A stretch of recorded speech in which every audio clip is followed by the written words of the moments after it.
New Fox polls releasing right now. Clinton's 3-point advantage in the four-way survey from just last week. National poll shows Hillary Clinton has a modest lead over. Even the Associated Press reporting that Clinton is in a commanding position to get to 272 electoral college votes. Before the vote, Clinton's election seemed almost guaranteed, leaving her supporters stunned on election night. National polls in this particular election were actually pretty good. That is, the national polls indicated that Hillary Clinton was most likely going to win the popular vote over Donald Trump, and that, in fact, has happened. So if pollsters correctly predicted the popular vote, why were their results on the Electoral College so far off?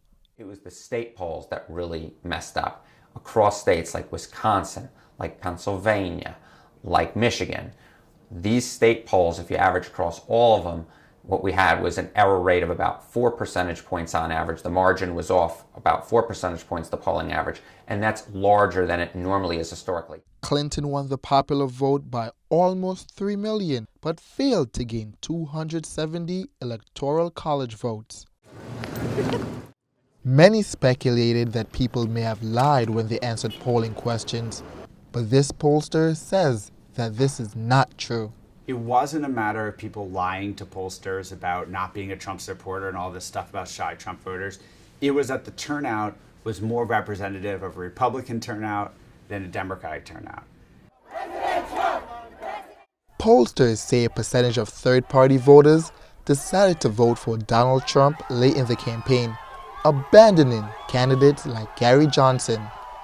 People understood that he was not going to win, and they didn't want to waste their vote. They did not want to vote for a loser. And a lot of those voters, I think, were Republican leaders who ended up going for Donald Trump in the end. I think that's part of the reason why he ended up rising in the polls and exceeding a number of his polls in many states. Historically, pollsters have called people on landlines, but now mostly older people have these, making it harder and more expensive to reach a representative sample.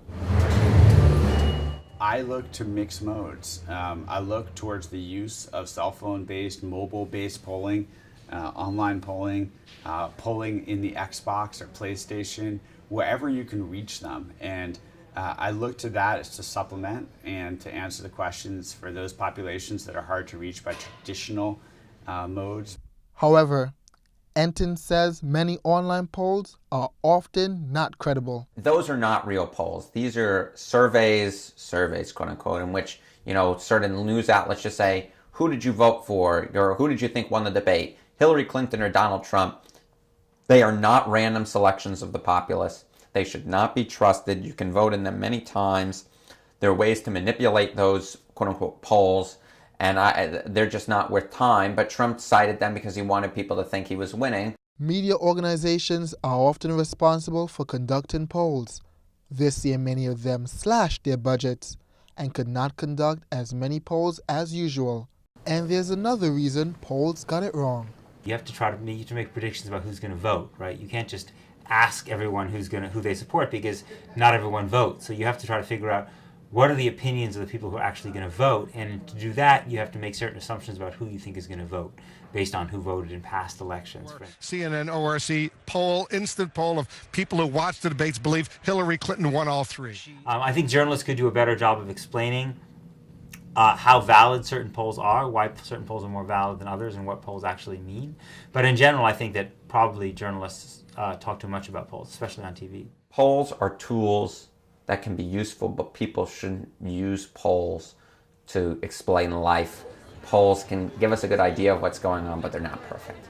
Reporting for CUNY TV, I'm Shaquille Omari.